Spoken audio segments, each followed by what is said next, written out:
धेरैजनालाई थाहा छैन तर हाम्रो फोनको आधीभन्दा बढी स्पेस ब्याकग्राउन्डमा बसेको क्यासले खाइरहेको छ। यसलाई हटाउनु सबैभन्दा पहिला आफ्नो फोनको सेटिङ्समा जानु, त्यहाँबाट एप्स या म्यानेजमेन्टमा जानु।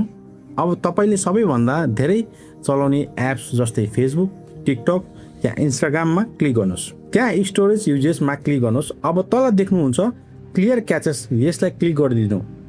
ध्यान राख्नु, क्लियर डाटा होइन, क्लियर क्याचेस मात्र गर्ने हो। यसले तपाईँको कुनै पनि एकाउन्ट या फोटो डिलिट हुँदैन, तर हजुरहरू एमबी स्पेस फ्री हुन्छ। वान क्लिक बल्क क्लिकको लागि फाइल्समा गुगल एप ओपन गर्नुहोस्। तल क्लिन ट्याबमा जानु अनि त्यहाँ जङ्क फाइलमा देखिएको क्लिन बटनलाई एकचोटि थिचिदिनु। पुरै फोनको कचरा एकैचोटि साफ हुन्छ। अब आफ्नो फोनको स्टोरेज चेक गर्नुहोस् त, कति धेरै स्पेस खाली भयो। यो भिडियो त्यो साथीहरूलाई सेयर गर्नुहोस्। सधैँ मेरो फोन ह्याङ भयो, स्टोरेज फुल भयो भन्दै करकर आउँछ। यस्तै युजफुल ट्रिकको लागि बादल टेक वर्ष फलो गर्न नभुल्नु होला।